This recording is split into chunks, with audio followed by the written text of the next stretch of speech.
Hello, magandang hapon.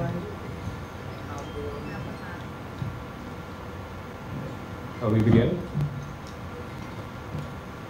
Yes. Ma'am, do you have any opening remarks? Oh, yes. Yeah. First off, I'm happy to be here to celebrate with the Zamboangueños, the Festival of Zamboanga Hermosa, albeit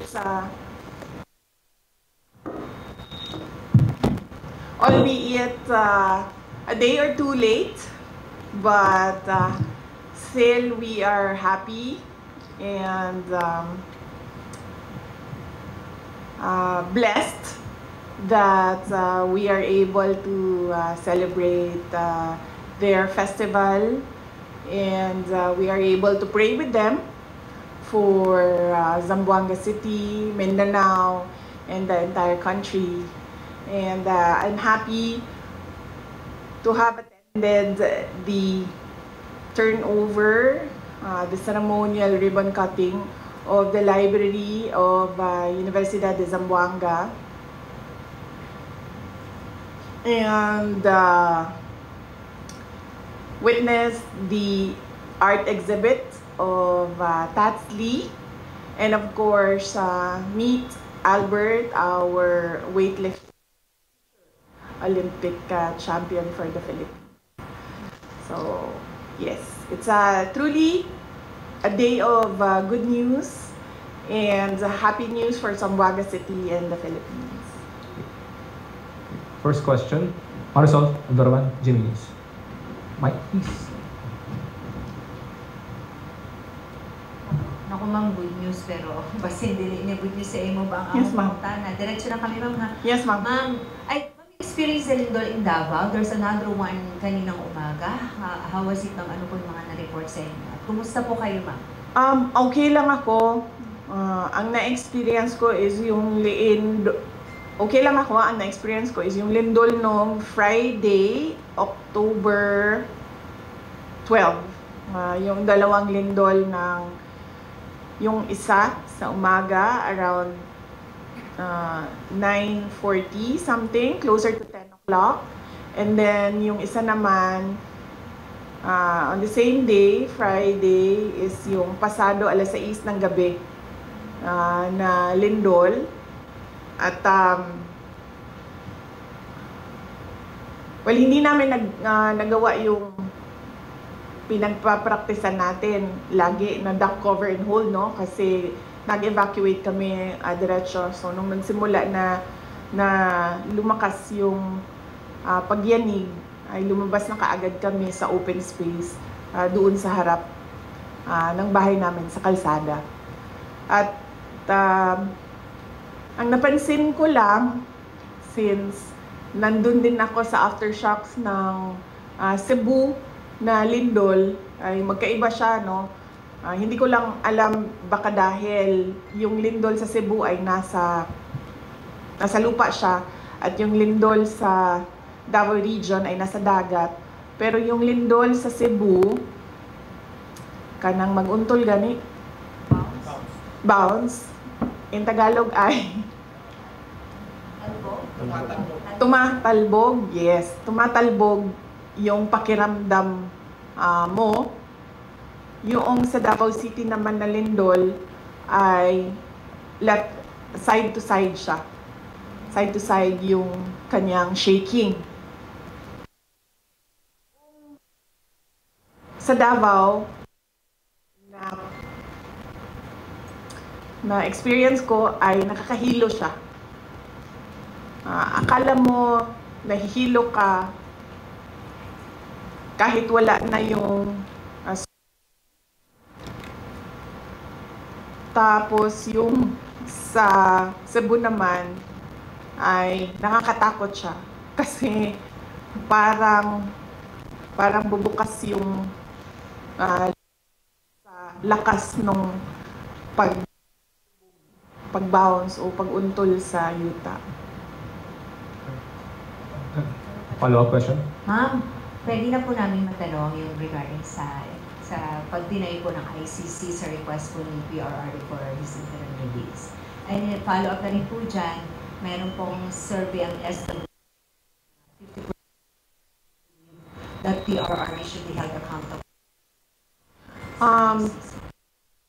I will reserve kasi merong appeal ang lawyers ni President Duterte for the ICC ay meron silang appeal doon sa denial ng interim release at pending yon. So gusto ko lang antayin yung lumabas ang desisyon ng korte doon sa appeal ng defense team ni dating Pangulong Rodrigo Duterte. Pero yung initial na pag-deny, how was it to you for me?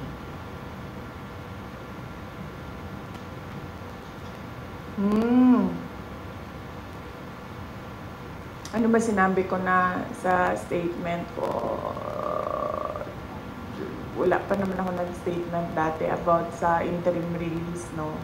Pero inaantay ko lang kasi talaga kung ano yung decision nila sa appeal noong defense team. Your thoughts na lang po doon sa SW survey. Do you have any comment on that po? Well, assuming na truthful and faithful yung data doon sa survey, it is not useful dito sa ating bansa dahil hindi naman dito sa bansa natin nangyayari yung kaso. So, I guess that is for the ICC court to think about if at all pinagbabasihan yan nila. Kasi kung ano-ano na lang yung... Ay, sorry, hindi ko pala mag-comment sa ICC. So, yun. Not useful for the Philippines since hindi naman dito nangyayari yung trial ni Pangulong Duterte. Jason, more on that please. Ma'am, yung reso po ng Senate, ma'am, yung supporting the house arrest of the former president po. Yes. Nagpapasalamat ako sa mga senators natin sa kanilang resolution about the house arrest for former President Duterte. Dahil yun din ang pakiusap noong defense team ni dating Pangulong Rodrigo Duterte na siya ay mabigyan ng interim release at ang setup nun ay parang isang house arrest at yun din ang sentiment ng karamihan for humanitarian purposes dahil he's an 80-year-old ailing and frail person, no? It is, as I said, cruelty for the ICC to keep on detaining him inside the detention unit where he is not given 24 hours bedside care. Next question. Camille Samonte, TV5. Related lang, ma'am, dun sa ICC. Ma'am, because of the denial of the interim release, nagpe-prepare din ba tayo na baka sakali doon na po magpasko ang dating Pangulo? Ano po yung magiging plano ng pamilya? Oh yes, oo. Kahit naman wala pa yung desisyon ng interim release, no, ay napag-usapan na ng family na na merong pagpapalit-palitan ng pagbibisita doon sa kanya sa detention unit. So, meron ng mga relatives on deck at merong scheduling sa kanilang pagbisita. Basically, visit lang talaga. So, there's no chance for him to, alam mo yung typical Filipino Christmas na may salo-salo, makakasama yung pamilya. So, it's not gonna happen. Hindi, kasi sa Christmas and sa New Year sa kanya, hindi. Kasi hindi makapunta lahat ng relatives. doon na sa Hague. So, ang naka-schedule for Christmas and New Year sa kanya is si Veronica, si Kitty, at si Mira. Ma'am, another na lang din po about the ICC. It was mentioned po in the decision that they released na naka-apekto raw po yung mga naging statements po ng family ni dating Pangulo, particularly yung mga naging statement niya raw po at ng inyong kapatid. Any comment on that, ma'am? Yes, I have a comment on that, but I really want to wait for the decision on the appeal para maisa na lang natin yung comment ko. Same topic. Ibang topic or... Yes. Other okay lang. matters. Other matters po na. Other next question, Mr. RJ Rosalado, Billionaire News Channel. Uy, bilyonaryo. Pakisabi dyan sa opisina ninyo ha, na ayusin naman nila yung picture ko. Yung picture na gamitin nila, yung maganda ako, wag yung pangit ako. Wala naman akong pakialam kung anong sasabihin ng inyong outfit about sa akin. Basta paniguran maganda yung picture ko. Sige ma'am, makakarating po. Bakit yung mga kalaban ko, magaganda yung mga picture na ginagamit nila? Bakit pangit yung picture na ginagamit? Sana yung mga tiga-Office of the Vice President. Padalhan nyo nga ito siya ng mga magagandang picture ko para yun ang gamitin nila, be. Please lang. Di ba, ma'am? Napansin mo yun, ma'am? Yung kalaban ko, maganda yung photo, tapos ako, pangit yung photo. Eh, ang katotohanan naman, mas maganda naman ako doon sa kalaban ko, ma'am. Ano sana ma'am? Sige. Ha? Doon mo sige pagawas. Ano yung sino ba kausap ko doon sa bilyonaryo na nakanganga ako, JC? Ano yung photo na yun? Ayan si JC, alam ni JC ah. Okay. Ma'am, related dun sa appeal ma'am, may panibagong evidence ba kayong sinubmit sa ICC dun sa appeal? Sorry, hindi ko alam. Kasi hindi nag-discuss yung abogado sa akin kung ano yung laman. Ang napag-usapan lang namin is merong appeal. Would you know kung sa pre-trial chamber ba or sa appeals chamber yung appeal? Appeals chamber. Appeals chamber. Yes. Any other topic? Any other question? Follow up on ICC? Camille? Ibang topic. Ibang topic. Another topic. RJ, ito pa rin. Sige. Okay. Regarding sa plano po ni bagong Ombudsman, Remulla, na hukay niya ulit sa hukay yung formalities. Sa tingin niyo may nilulutong narrative yung administration? Oh yes. Oo. Matagal naman na ako nagsasabi, 'di ba? Na wala namang ginagawa itong gobyerno na ito. Kundi number 1, mamulitika, at number 2, ubusin ang budget ng Pilipinas sa korupsyon. So yan lang yun ang ginagawa nila, sir, sa totoo lang. Meron ba kayong nakikitang project? Wala, 'di ba? So ibig sabihin, wala na silang ibang objective para sa kanilang pagkaupo diyan sa administrasyon, kundi mamulitika. And ang end goal nila is perpetuation in power. Sinabi ko na yan noon pa. And paano nila gagawin yon? Ay syempre ubusin nila yung kaban ng bayan sa korupsyon. Kasi kung talagang seryoso ang ombudsman sa pag-iimbestiga, imbestigahan din nila yung laptop corruption scandal ng Department of Education. Nandoon si Zaldico. At alam ko yun dahil gumawa kami ng sarili naming investigation sa loob ng Department of Education noong ako ay Department of Education Secretary. May I just say na merong confidential funds na pumunta doon sa paghahanap ng ebidensya sa investigasyon na yun.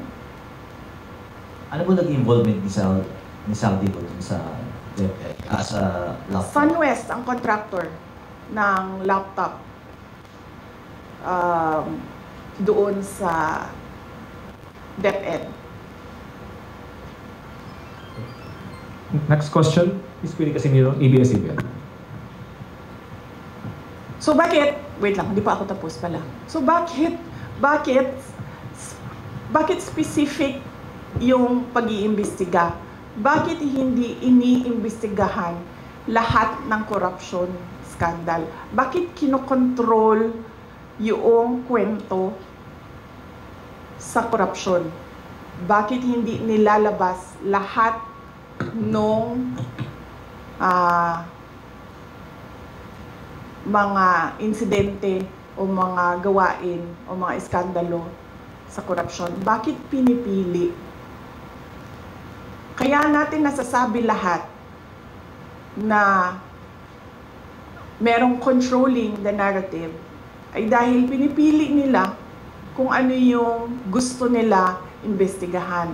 At kung napapansin, kapag medyo tatamaan na o merong tatamaan o tatamaan na talaga ang Office of the President, ang administrasyon sa investigasyon, ay biglang namamatay yung investigasyon.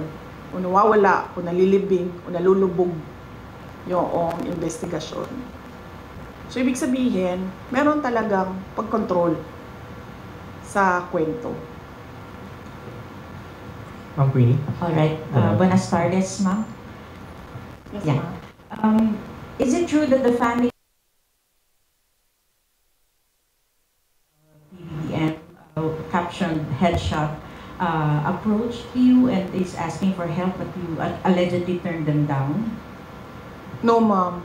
I never received a request for help from the family of the vlogger.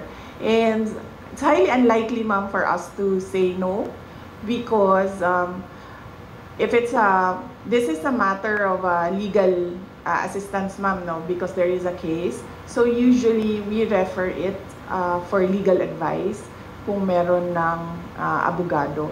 So very unlikely na humindi yung Office of the Vice President. Kasi ang protocol o ang SOP namin sa opisina na kapag merong lumapit ng tulong at example, pag-assess ng tao, legal problem siya, ay hinahanapan siya or pinapartner siya sa kung sino yung abogado na pwedeng magbigay ng legal advice. Next question. Another question. issue po, okay lang po. Okay. Former President GMA expanding or giving additional duties and responsibilities to the Vice President. Would you say na kulang pa ang existing duties po ninyo as VP? Meron pong bill, House Bill, si dating Pangulong Gloria Macapagal Arroyo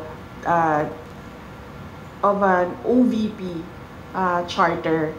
Doon sa charter, kung makikita ninyo, nakalagay lang doon yung institutionalization ng mga units sa opisina ng Pangalawang Pangulo at nakalagay din doon ang organizational structure. Kasi pagpasok namin, ma'am, ang nangyayari, bago lahat, lagi, walang institutional memory ang Office of the Vice President. So bago siya lahat lagi. Pagpasok ng bagong Vice President, bago ang opisina, bago ang structure, ang HR structure niya, bago ang mga units. So ang ginawa namin, ma'am, para merong continuity sa lahat ng mga Vice Presidents ay ginawa namin ng charter. Dinify namin doon na dapat merong USEC, dapat merong ASEC, ang opisina, at dapat merong mga ganito na klase ng mga units, KM, HR, legal, finance, para hindi nahihirapan yung papasok na bagong Vice President. Kasama na din doon yung opisina sana permanent office para hindi rin lumilipat kung saan-saan yung opisina ng Vice President. Ang pinakauna doon is that para alam ng mga tao kung nasaan ang Office of the Vice President. At pangalawa, para hindi palipat-lipat yung mga personnel ng Office of the Vice President kung saan sila titira. Dahil din kung saan nililipat yung kasakagustuhan ng Vice President kung saan siya ililipat. Nakalagay din doon, of course, yung security unit na naging controversial sa aking termino. At, well, yung OVP, him namin, at mga iba pang mga administration policies inside the Office of the Vice President. Kung makikita ninyo, wala kaming nilagay doon na specific project dahil ang ang function ng Vice President ay kumbaga constitutional successor. Yun lang ang only function ng Office of the ng Vice President. Pero sa atin, traditionally, ang Office of the Vice President ay binibigyan ng budget for the Vice President to decide on what his or her projects are, and then they can implement projects to complement the services of the other national government agencies. So on that note, hindi namin nilagay yun, ma'am. Kasi baka naisip ko, merong Vice President na papasok na wala siyang project, wala siyang gustong gawin, kundi maging constitutional successor lang. So ibig sabihin, mag-aantay lang siya na mawala yung presidente. Pero so far, wala pa naman tayong nakita by history, wala tayong nakita na Vice President na ganun ang gusto niya. Lahat merong kani-kanilang projects. Ang hindi lang namin ginawa ay mag-define kung ano yung project. Kasi magdedepende yon sa panahon kung kailan siya naging Vice President, sa panahon kung kailan anong relevant na project. So ang ginawa ay yung structure ng opisina na kahit anong project ay ma-implement noong organization. Just one last po. Yes, I don't know if you already asked for your reaction to the viral video of PGMA. The last time that she shook hands with you, and nung pagtalikod niya is parang tila sumimangot siya. What's the relationship between you two right now po, yung status? Ni ma'am? Wala, ganun naman kasi talaga si ma'am eh.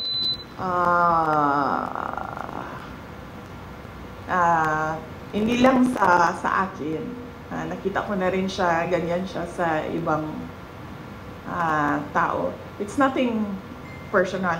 I don't think it's, she's doing it on purpose, and she's doing it to express disgust or to express disapproval sa isang tao. It's not the first time she's done that. We have Ms. Camille Samonte again, then last two questions. Ma'am, just wanna get your reaction kasi po dun sa House, binawasan po nila yung OVP budget. Ano po yung tugon nito? Kasi may mga ilang kongresista rin po na naghayag po na dapat daw pong bawasan itong budget dahil pilit nyo raw, ilang beses nyo raw po na ini-snub yung kanilang pagdinig.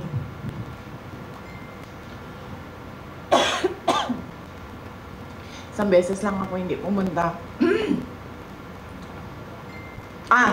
Sa plenary, 2 beses. Sa plenary, 2 beses ako hindi pumunta sa kanila. But beyond that, as early as August, I think August 15, noong tinanong na ako kung ano yung expectations ko sa budget hearings, sinabi ko na ang expectation namin ay bawasan nila ang budget of the office of the Vice President. Dahil sinabi ko at the time, it's the same administration, it's the same Speaker of the House of Representatives, and it's the same set of characters. So on that point, tama nga ako sa sinabi ko noong August. Hindi man siya Last one. nakakagulat. Hindi na ako nagugulat sa House of Representatives. Last two questions. Sorry, Sola. baka pwede niyo pong sagutin yung sinasabi ng iba, especially Congresswoman De Lima saying that you're a brat. You might would like to address that comment of her po? Oo. Kasi hindi Yes. ka nga daw po sumipot sa budget. Oo. Ang administration, and that is led by Malacanang Palace, ang Makabayan, ang Akbayan, ang members of the Liberal Party, yung mga pink and yellow, and sabihin na lang natin yung sixth category, all others. Meron yan silang narrative about Inday Sara. Kung napapansin nyo, paulit-ulit lang yan na sinasabi nila. Kung ano yung, at pansinin nyo din, kung ano yung lumalabas sa bibig ng Malacanang Palace, susunod yung kanilang online service providers sa news.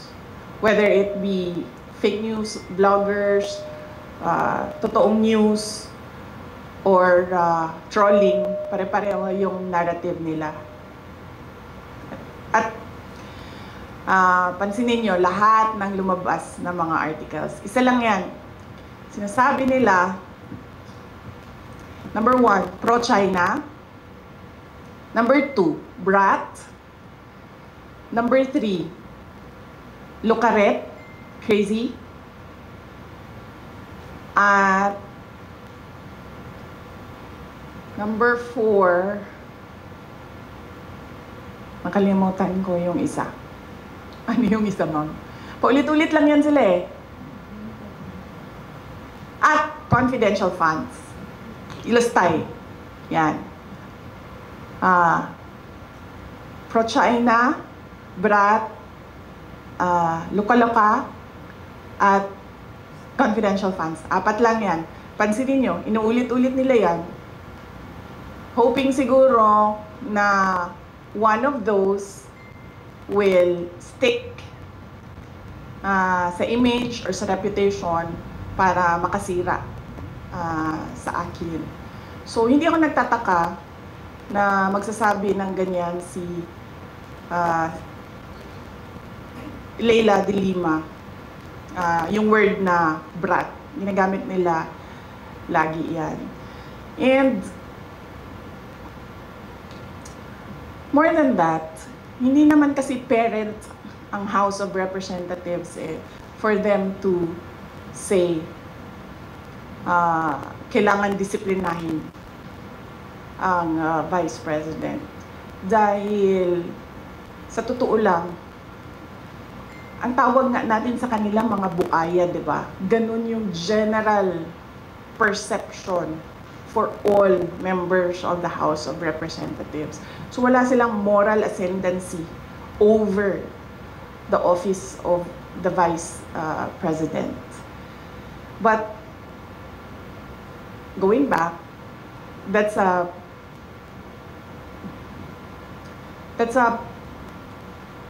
messaging narrative of anti-Duterte. No, not anti-Duterte. Anti-Sara Duterte. Messaging narrative nila. Nasa message board yan nila sa mga anti-Sara Duterte. Yan, paulit-ulit yan sila. Pro-China, Luka-Luka, confidential funds, at brat. Ang problema kasi sa messaging nila, hindi ko na lang sabihin kasi baka matuto sila sa akin, ma'am. Ayoko ma'am, pag sinabi ko, then matuto sila, and then makaisip sila ng bago. Wag na. Last question. It's a narrative by anti-Sara Duterte groups. Ma'am, si Speaker Ramon, former Speaker Ramon, has appeared before the ICI today at sabi po niya na he's happy to be invited daw at willing naman daw po siya mag-share ng kanyang mga nalaman tungkol sa budget process at information on insertions. Your thoughts on this? Wala na, hindi ko na siya iniisip, ma'am.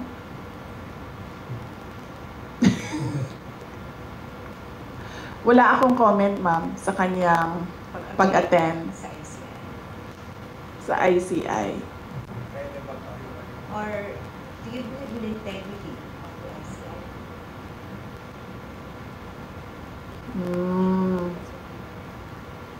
Sinabi ko na yan, diba? Na ang ginawa lang kasi ng Pangulo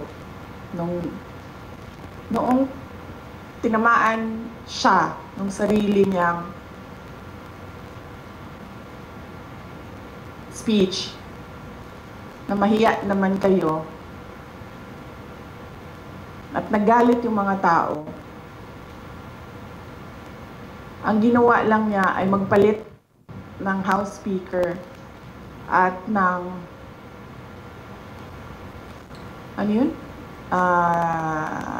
President ng Senate at gumawa ng ICI. Pero hanggang ngayon, wala pa rin nananagot.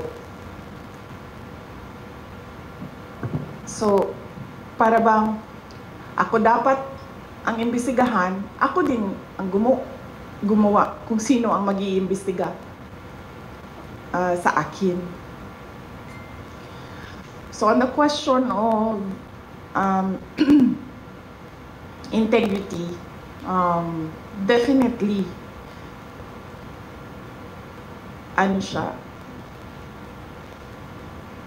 hindi siya reliable dahil ang Pangulo din ang gumawa. And again, going back to Mr. Bilyonaryo, bakit bilyonaryo yung pangalan ng ninyo? Meron na kayong mga billion dyan sa kumpanya ninyo? Ganyan. Sabi ni Mr. Bilyonaryo, ano yung sabi mo, sir? Controlling the narrative. Yes, controlling the narrative. Okay. So, thank you. That wrap up our personal. Pinagbiyahe mo ako ng ganito kalayo, Mr. Kahinhinan, tapos i-wrap up mo lang ako ng... Okay, ma'am. Next question. Ito si Mr. Kahinhinan na...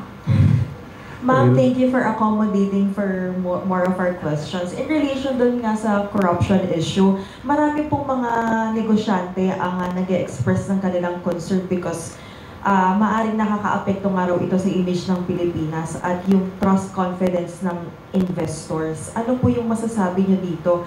Dahil eventually, of course, it will affect the economy. Yes, ma'am. Totoo yan. Even before this corruption scandal, one of the, we can say siguro, top 3 reasons why investors do not put their money in the Philippines is because of corruption. At that time, di ba, ang reklamo lagi ng mga investors, mahirap kumuha ng mga dokumento, permits, o kung ano man yung mga kailangan pa nila para mag-invest dito sa Pilipinas. Dahil ang dami daw humihingi. Bawat opisina, up to the barangay level, from top to bottom, merong humihingi. Yan din ang isa sa mga rason kung bakit tayo naunahan, di ba, nung ibang mga kapitbahay natin dito sa Southeast Asia. At yan din yung rason, isa sa mga rason ng mga investors kung bakit sila pumupunta na lang doon sa Thailand or pumupunta sa Vietnam at meron na ngayon marami pumupunta sa Bangladesh because nakakaapekto yung corruption sa competitiveness ng isang bansa. Yung corruption complaint ng foreign investors and even domestic investors, hindi yan ngayon lang. Malamang kung noon ang nangyari, malamang kung noon napapaisip pa ang investors na o sige, tingnan natin ang Pilipinas. Ngayon, after the corruption scandal of the administration, hindi na sila at all naglalagay or nag-shortlist ng Pilipinas. Siguro automatic na yun na let's not think about or include the Philippines. Kung dati pinag-iisipan pa tayo ng mga investors, ngayon hindi na. Pero yung corruption na yan, nandyan na yan.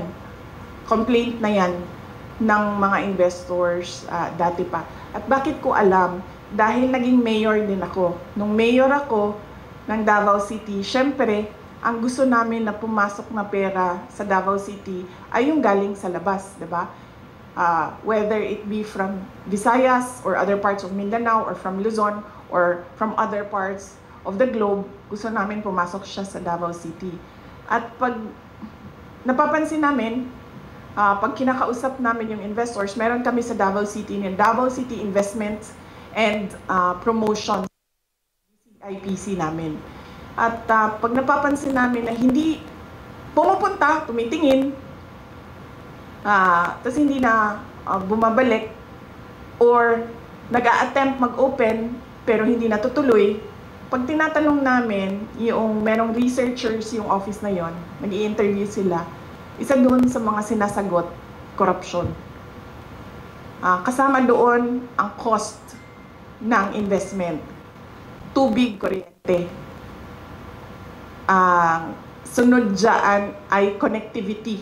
Sabi nila, masyadong mabagal ang IT infrastructure ng Pilipinas.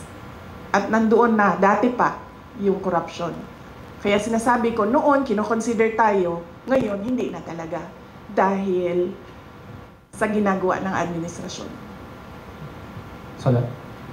Ma'am, amidst the situation that we have now, like, yung mga issue, corruption, rallies here, there, yung kanya-kanya ng air ng grievances or disappointment ng mga Filipino. As Vice President, ma'am, what else could be done? I mean, there's ICI, ang dami na nagrarally. Ano bang pwede pang gawin, ma'am? Alam mo, ma'am, as Vice President, akala ko Vice President. As Vice President, sa amin, ma'am, well, we talk about it, ma'am, because lahat naman tayo merong constitutionally protected freedom of speech and expression. And we talk about it because that is the essence of democracy.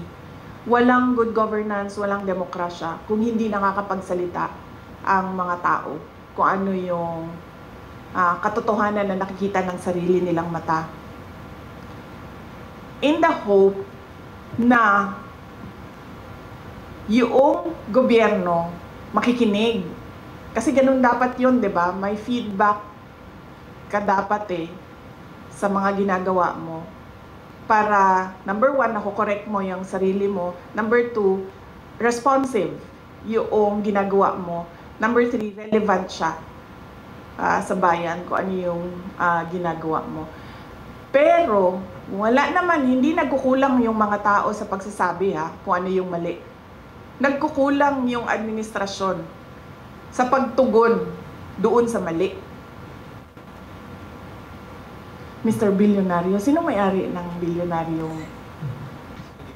Hindi mo rin alam.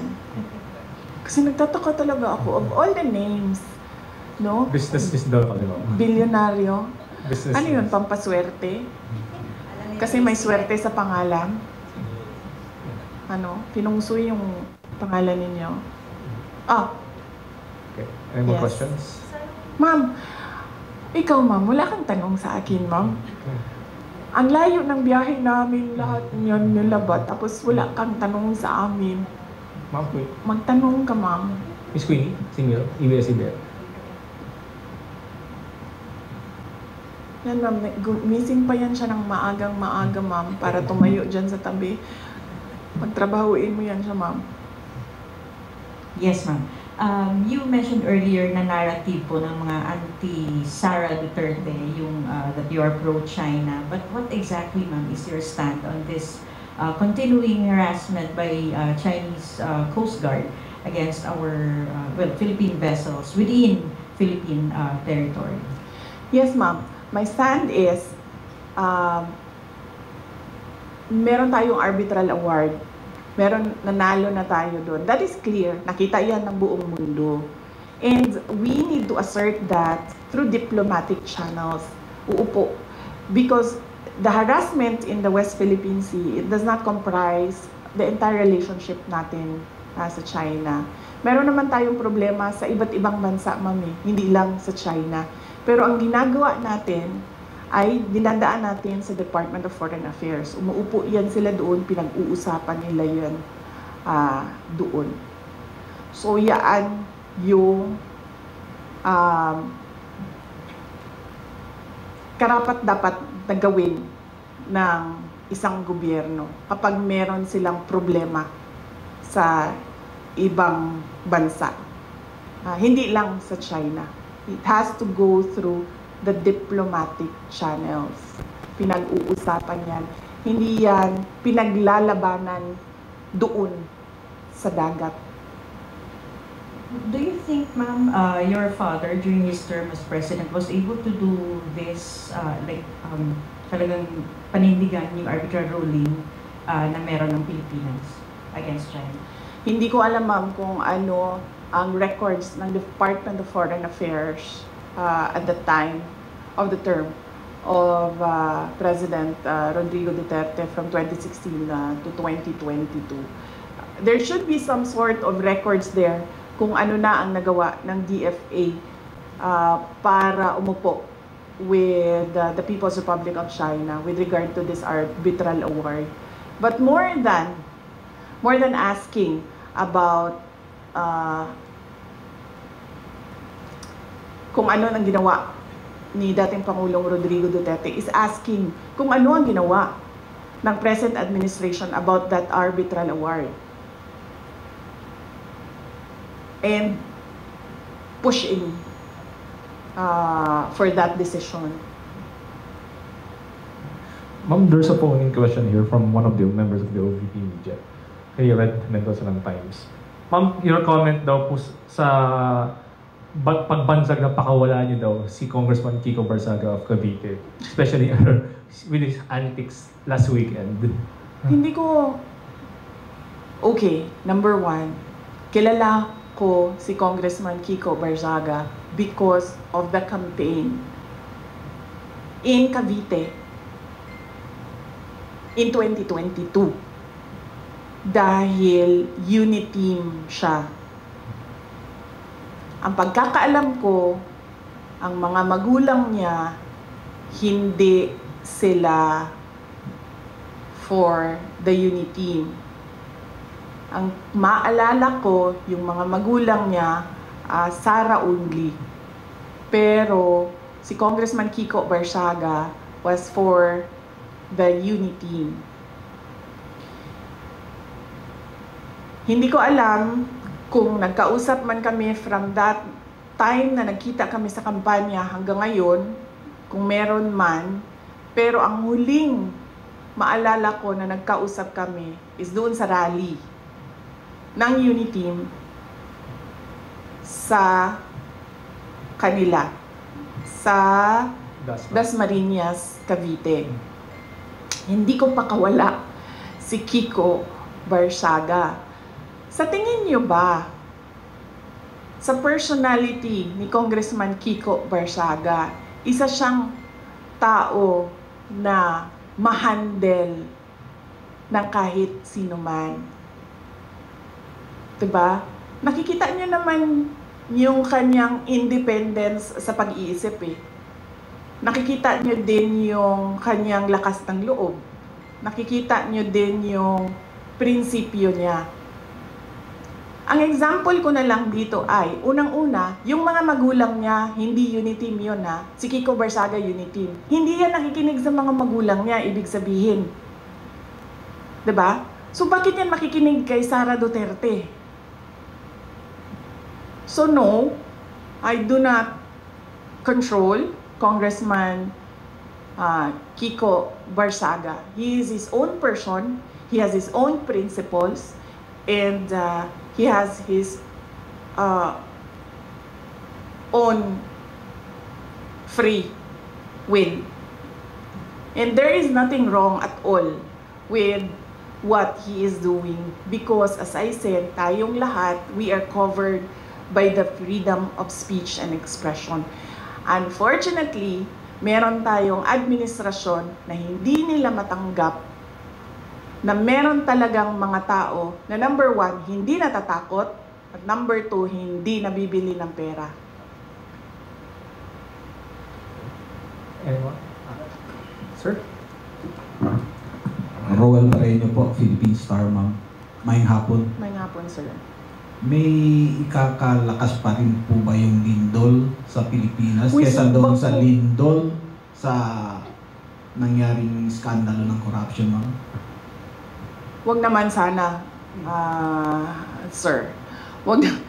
Pinagdadasal natin sa Diyos na wala nang mangyayari na malalakas na lindol sa Pilipinas. And syempre, pinagdadasal natin sa Diyos na makinig ang administrasyon na gawan nila ng solusyon ang korupsyon sa Pilipinas.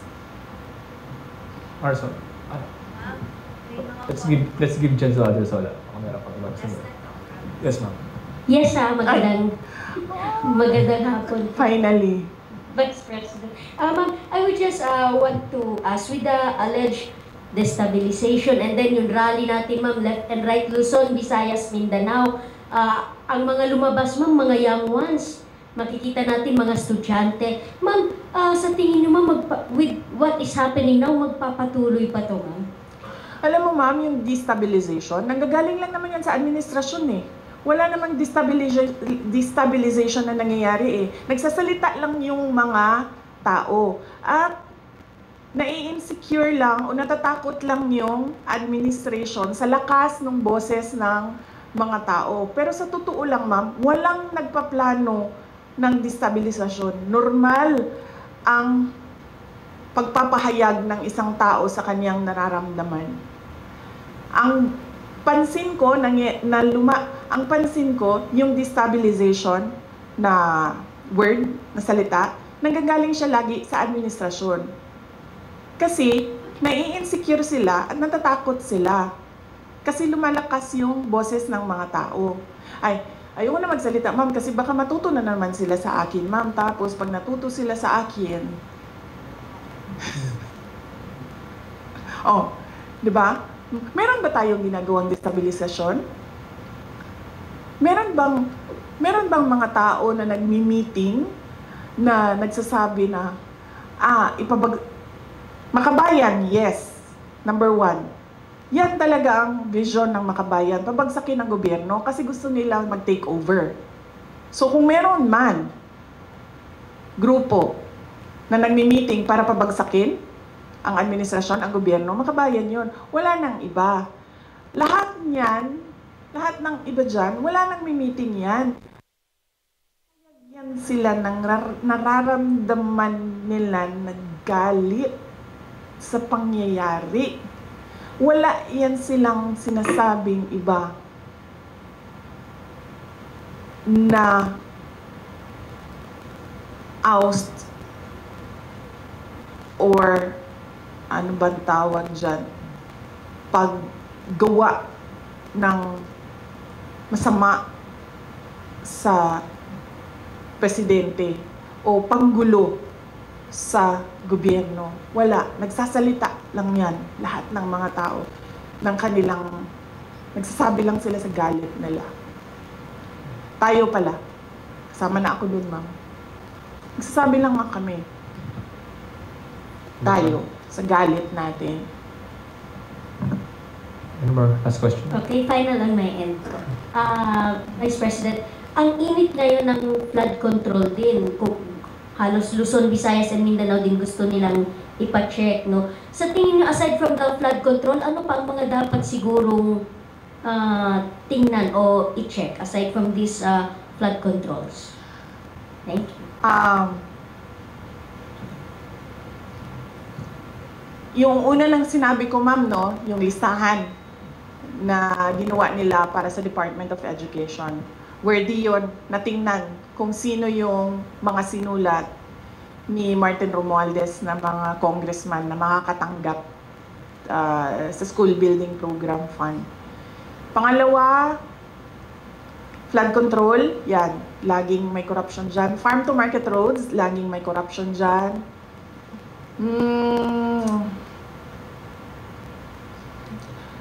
Yung pagsira ng highway, ma'am, bagong highway sirain, tapos sementohin natin ulit.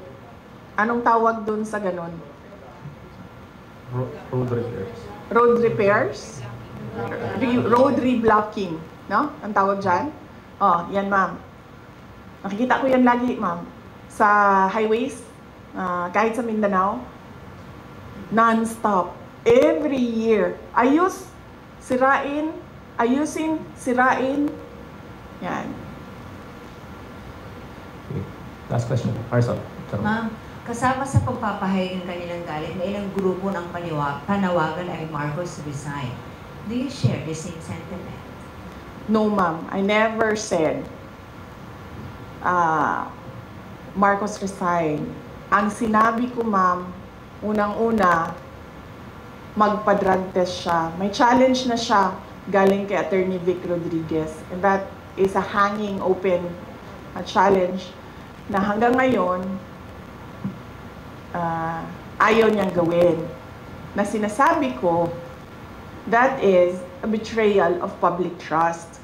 Because when you are president or vice president, you consecrate yourself to the service of the nation. Ibig sabihin nun, ibibigay mo na yung sarili mo sa bayan. Ibig sabihin nun, yung katawan mo, hindi na yan sa iyo sa bayan na yan. Yung pag-iisip mo, hindi na yan sa iyo sa bayan na yan.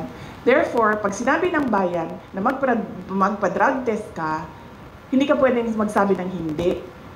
And therefore, that is betrayal of public trust. Pangalawa, yung pagpirma niya ng kaduda-duda na budget. That is a culpable violation of the Constitution. Yan ang sinasabi ko, nasagutin niya, na hindi niya sinasagot.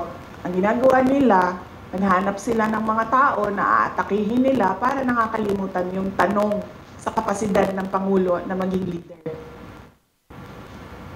So hindi nyo rin supportado yung panawagan ng ilang grupo na Marcos Never resign? ask him to resign. That is a pointless call, Hindi magre-resign yan. Nakita niyo ba yung tatay? Ilang taon yun? 20 years. Ilang years yung senior? 20.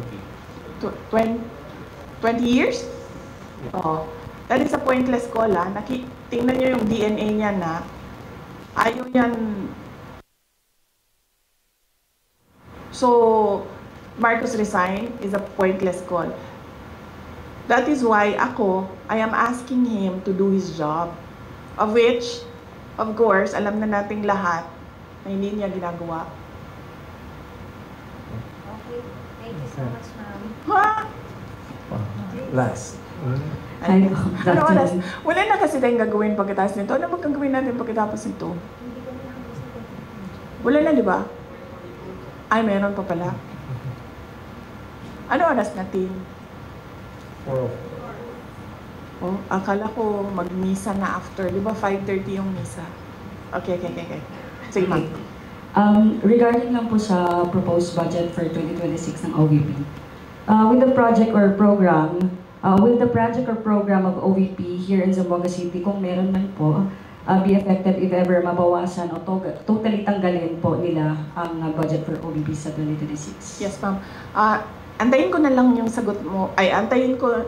Sasagot ako, ma'am, pag nakita natin kung ano yung budget ng President sa GAA, doon sa batas na. Kasi ngayon kasi maghihiring pa ang Senate sa GAB, sa General Appropriations Bill. So, tapos magbabaykan pa yan. Tapos, pipirmahan pa yan. So, hindi natin alam kung ano talaga yung totoong budget ng Office of the Vice President kung hindi natin nakikita yung GAA. Pero since expected po, parang na-expect nyo na talagang babawasan nila yung budget for OVP po, ano yung mga nakikita nyong possibilities, if ever po? Merong posibilidad na wala talagang project at merong posibilidad na kung ano yung nandyan ngayon, bawas na yan galing sa kung ano yung kalakihan ng beneficiaries from 2024. Lumiit na yung beneficiaries for 2025, pero the same pa rin yung projects. OVP Satellite Offices, Disaster Operation Center, libreng sakay, pagbabago, 1 Million Learners and Trees Campaign, Mangnegosyo Taday,